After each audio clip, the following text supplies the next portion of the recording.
A bolha dev. Nossa, a bolha nossa. dev já está... Ontem eu fui dormir muito irritado por conta do Mano Davin. Deixa eu te mostrar. Foi por causa desse clipe aqui, ó. O Gordola da IA dormiu de conchinha com patati patatá. Vamos escutar.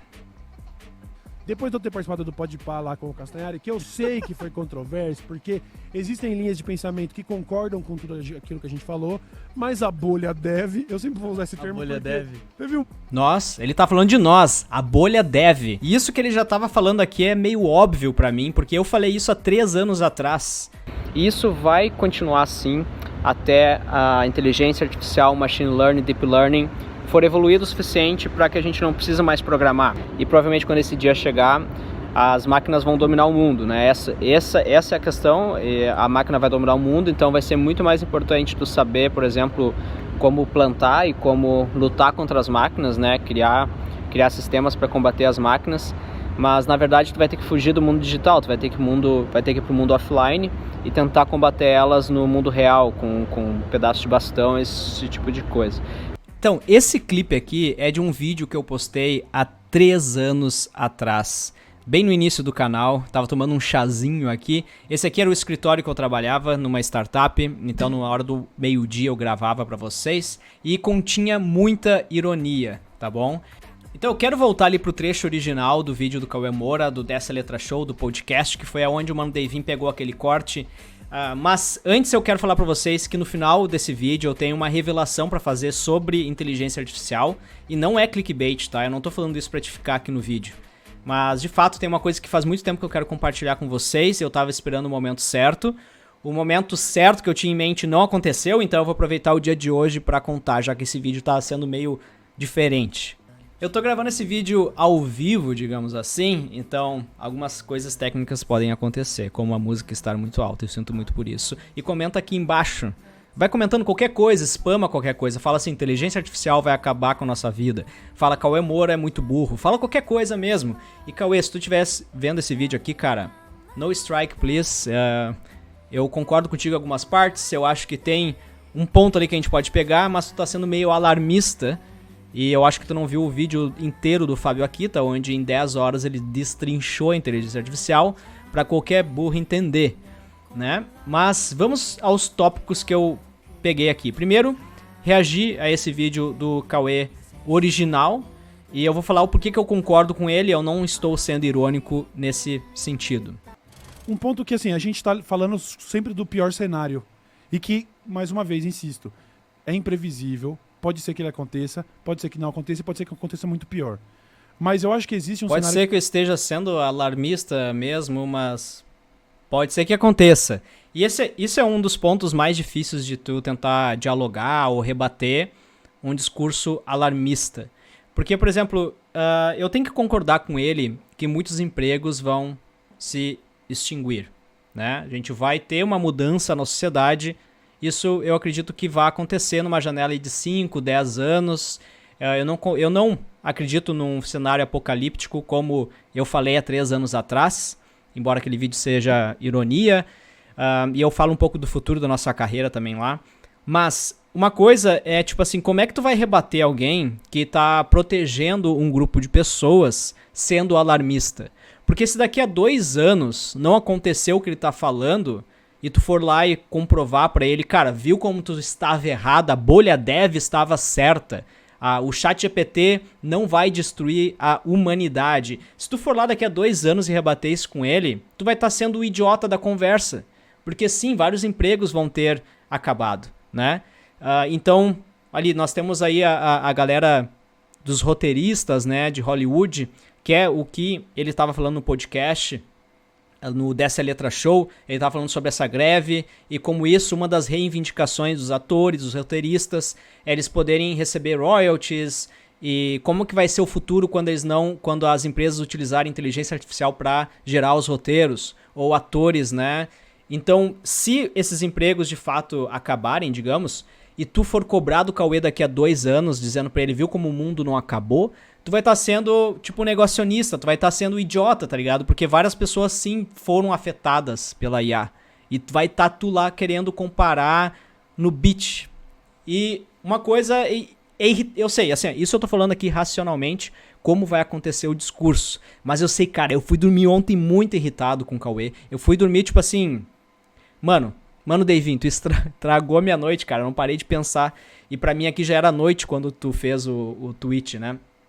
Vamos ver quando o Cauê Moura falou da nossa bolha. Foi mais ou menos por aqui, ó. A gente entra um pouco nesse papo de inteligência artificial, porque depois de eu ter participado do Podpah lá com o Castanhari, que eu sei que foi controverso, porque existem linhas de pensamento que concordam com tudo aquilo que a gente falou. A linha de pensamento, eu acho que foi o vídeo que ele viu meu de 3 anos atrás. Essa bolha dev, eu sempre vou usar esse termo. Não, e tem várias pessoas aí que escreveram o livro e tal, algumas pessoas até da área de inteligência artificial, de fato, que também acreditam até numa IA consciente, né? Então tem várias teorias, digamos, então fica muito fácil tu pegar alguma teoria e publicar. Teve um monte de gente falando isso. Parabéns, Cauê, você conseguiu deixar toda a bolha dev puta. Pô, isso tu conseguiu, cara. Isso tu conseguiu. Até eu que eu concordo em partes com o discurso em geral, fiquei puto. Relaxa, você vai ficar muito mais puto quando um prompt de comando substituir seu trampo. Fica tranquilo, você também vai perder o emprego. Então, vocês acham que a gente vai perder o emprego pra IA? Eu quero falar um pouco pra vocês sobre como que eu vejo a nossa carreira no futuro, porque talvez algumas coisas que eu falei aqui e que eu vá falar ainda, principalmente a revelação que eu vou fazer agora, pode te deixar um pouco assustado, tá? Então, no fim, eu vou falar a minha visão do nosso mercado. Mas, sem mais delongas, deixa eu revelar, então, qual que é o mistério. Há mais ou menos em janeiro, eu tive acesso, janeiro e fevereiro, eu tive acesso ao GPT-4, dentro do ChatGPT. Isso porque eu já pagava o premium do ChatGPT. Então eu fui um dos primeiros a ter acesso ao GPT-4, que no início era só para quem pagava. E eles liberaram aos poucos, então eu tive acesso de estar no primeiro cluster lá, provavelmente, de usuários beta, né? O que eu senti, e até aí tem algumas pessoas que estão comprovando isso lá nos tweets, no Twitter. E comprovando é uma palavra muito forte, mas, por exemplo, tem esse post aqui muito interessante, ó. O GPT-4 tá ficando pior conforme o tempo passa e não melhor. Então, basicamente, eles fizeram um estudo lá, uma universidade fez um estudo, e a accuracy, né, o quanto ele é preciso, em março era 97,6% e em junho agora é 2,4%. Tem pessoas que estão falando que ele tá ficando mais customizado, então se o teu prompt ele é meio ruim, ele vai te dar uma resposta ruim. E tem pessoas que estão falando que é a OpenAI tentando escalar, porque é muito caro tu oferecer uma IA desse tipo de uma forma tão fácil para todo mundo. Milhões de pessoas utilizando, é caro escalar. Então não se sabe ainda o porquê, porque a OpenAI toma a decisão, é privado, então a gente não sabe por que o GPT-4 está ficando mais burro, mas isso é verdade, eu senti, porque eu fui um dos primeiros a ter acesso. E qual que é a revelação então? Vocês devem ter visto que eu lancei alguns jogos, né? Eu lancei o Anime Legends, Crosswords, e antes deles eu tinha lançado o Crosswords for Developers, que é um aplicativo de palavras cruzadas que a inteligência artificial gera para mim as palavras. Então isso eu já até deixei bem claro aqui nos screenshots, né, que todas as palavras do meu jogo foram geradas por uma inteligência artificial. Só que uma coisa que eu nunca falei pra vocês, e eu tava esperando esse jogo bater 100 mil downloads pra falar, é que em janeiro pra fevereiro, quando eu tava de férias, eu criei esse jogo em basicamente 5 dias. Em 5 dias ele tava na loja. Esse é o código do meu jogo, é um jogo que eu fiz nativo usando Kotlin.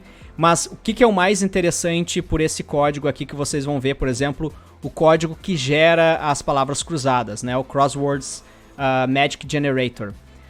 Toda a lógica de gerar palavras cruzadas usando vários algoritmos aqui para ver quando uma palavra tem intersecção uma com a outra.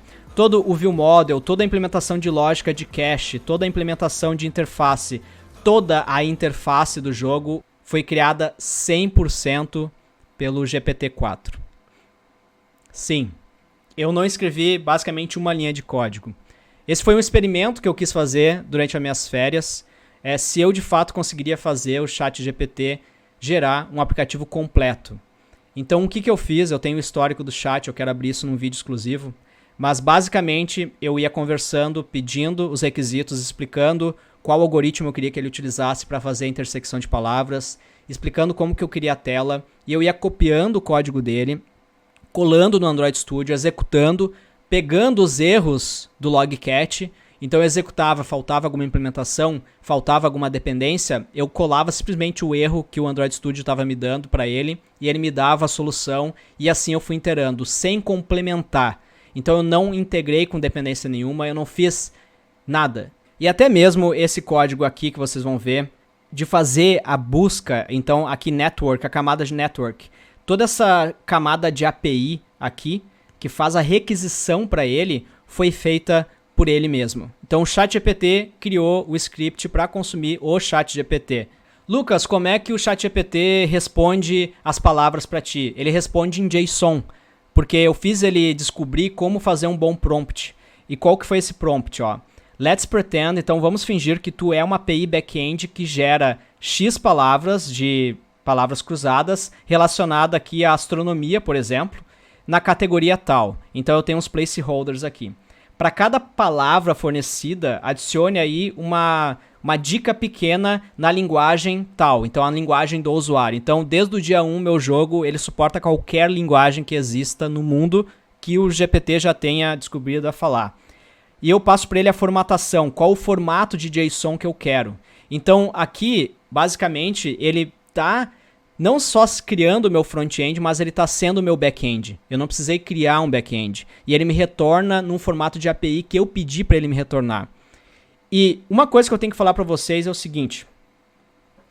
Eu tentei fazer manutenção desse código usando o GPT e continuar o meu experimento. Mas desde março eu não consigo. Então a primeira versão do meu aplicativo de fato foi 100% escrito pelo ChatGPT. Por isso que alguns de vocês, até fazendo engenharia reversa, encontraram algumas vulnerabilidades. Por exemplo, a API Key do meu OpenAI estava num arquivo hard-coded, estava no projeto, porque ele não fez a extração para um Firebase da vida, ele não fez a extração para o servidor. E eu deixei essa vulnerabilidade porque eu queria rodar esse experimento. Mas ele foi ficando tão burro que eu não consegui mais usar o ChatGPT para fazer o experimento, eu parei o experimento. Então sim, desde março sou eu que estou criando o aplicativo, então todas as melhorias foram feitas por mim. Mas as primeiras versões foram feitas 100% pela IA. E eu sei que isso deve ser meio chocante para ti, mas eu digo assim, no início, o GPT-4 de fato me respondia arquivos inteiros, que eu fiquei assustado. Eu mandei mensagem para os meus amigos e eu falei, cara, a porra ficou séria. E desde lá eu acho que a OpenAI meio que deu uma nerfada, digamos assim. Acendi as luzes aqui, eu acho que ficou melhor. Deixa eu tomar uma água que eu sei, vou deixar tu digerir isso e comentar aqui embaixo o que tu acha. Essas IAs generativas, elas são um autocomplete, só que um autocomplete inteligente. Ela simplesmente prevê a próxima palavra. Ela sugere a próxima palavra, dependendo do teu input ali. Ela gera aquilo, enfim, para achar o contexto e tudo mais. Mas ela nunca cria, né? Não existe a criatividade. A criatividade dela é baseada no tudo que já foi criada pela humanidade, certo? Existe também o fato de que ela pode gerar algo errado, ela pode testar isso no mundo real e ver qual que foi o retorno, como foi o experimento que eu fiz ao criar o aplicativo. Muitas das coisas que ela criou não existiam. Por exemplo, ela dava funções do Jetpack Compose que não existem. Funções que não existiam ainda ou que nunca vão existir. Mas como ela pegou aquilo como referência talvez do React Native, do Flutter, de outra linguagem, ela achou que para o Kotlin já existia. E aí ela rodou para mim, eu rodei e o erro apareceu, função não existe. Eu retornei para ela e ela aprendeu. Ah, é verdade, no Jetpack Compose essa função não existe. Então tenta fazer dessa outra forma. Então existe sim, ela gera qualquer texto, mas ela pode também, por experimentos, ir aprendendo o que funciona e o que não funciona, né? Mas a próxima solução dela, a sugestão também vai ser baseada em algo que a gente criou como humanidade. Tá bom? Então conhecimento novo ela não vai gerar. Ó, vamos lá. Nós vamos falar mais ainda de inteligência artificial.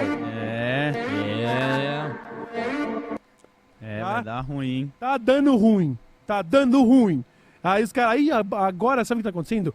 A bolha dev. Nossa. A bolha dev já está. Lá vem o gordão falar merda de novo. Não. Aqui eu só vou trazer fatos. Não vou trazer especulações. Fatos, eu só vou trazer fatos, né? Enfim. Acontecendo e é agora, certo? E lá no final a gente ainda tem o nosso quadro das fofocas. Não sei se o Buba preparou ali. Enfim, quais são os fatos que ele apresentou, né? Os fatos que ele apresentou são lá, a manifestação. Eu não vi o podcast inteiro ainda. O que mais ele falou da nossa bolha? Aqui, essa parte também é interessante, vai ser o Marquinho Dev. Ó, essa parte aqui é sobre aquilo que eu falei. É difícil tu argumentar com um alarmista que é protecionista. Tipo assim, que ele tá protegendo a humanidade. É difícil, cara. Tu vai ser o idiota da conversa, tá ligado? Vai ser o... Desculpa o meu francês. Por pessoas muito mais inteligentes que nós. Mas não vai ser o Marquinho Dev que vai vir falar assim, não, porque você não entende nada de Dev, porque a questão é sobre capitalismo, a questão é sobre antropologia, é sobre sociedade. Você pode ter mestrado em inteligência artificial e mesmo assim não tá enxergando o bigger picture, o problema maior, entendeu? Então não vem com um papinho de, você não entende nada, tá falando merda. Talvez você seja um ingênuo, tem um monte de médico, talvez você seja um desses aí. Não, mas eu sou dev e a inteligência artificial não vai fazer isso que você está falando. Demorou então, Marquinhos. Vamos trocar ideia daqui 2 anos, quando você estiver procurando trampo. Então vamos lá. Indo como os funcionários. Eu fiquei muito irritado com o que ele falou. Eu até vou botar uma música de lounge aqui, porque tu deve estar irritado também. E vai comentando o que tu acha, tá? Nossa área, pessoal, vai acabar. Tudo vai acabar. A minha visão é o seguinte. A gente vai ficar muito mais eficiente. A nossa tarefa nunca foi gerar código, escrever código. Essa não é a nossa tarefa. Quando eu fiz faculdade, sistema de informação, eu tive aula com um professor excelente, que ele participou de uma das primeiras turmas da Faculdade Federal do Rio Grande do Sul, primeira turma lá de tecnologia, e ele contou que quando ele trabalhava na área, ele ainda furava cartão.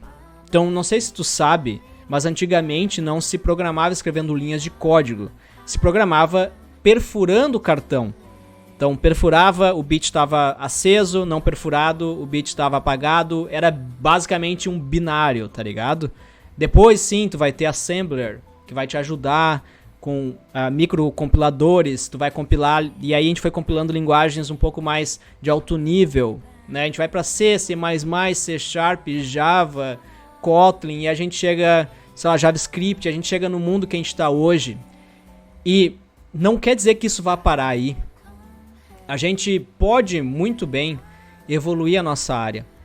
E assim como a gente ficou mais eficiente, a gente teve mais oportunidades para gerar inovação. E eu sempre falo para vocês, o futuro está sendo construído com base na tecnologia. Então tu vai precisar de pessoas que saibam, que conheçam tecnologia, que sabem integrar coisas. Assim como hoje tu usa Tailwind com Solid.js e os dois não são a mesma coisa. Assim como tu usa Vue.js, como tu usa Django, como tu usa Laravel, como tu usa vários frameworks que te ajudam com bibliotecas, tu vai utilizar também, talvez, alguma ferramenta baseada com IA, uma inteligência artificial. E a gente já está usando, para falar a verdade, né? Só que tu ainda precisa conectar as partes, tu ainda precisa pensar em como escalar isso. A gente ainda vai ter novos padrões de projetos sendo criados. E a gente vai evoluir como área. E o número de profissionais, embora fiquem os profissionais mais eficientes, eu não acho que um programador vai substituir 2 programadores. Eu acho que vai ser, talvez, um outro caminho. Vai ter soluções antes que dependiam de um programador para ficar de pé, que não vão mais precisar.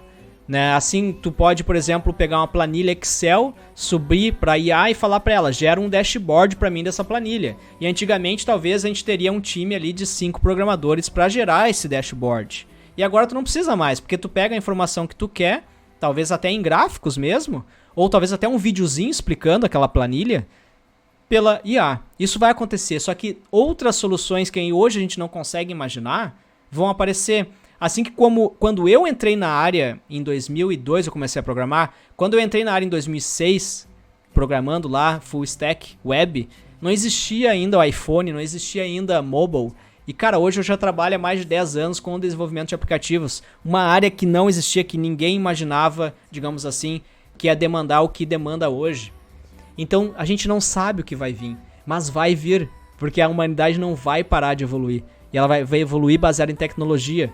Então, se tu que sabe de tecnologia vai perder o emprego, o que dirá de um podcaster, tá ligado?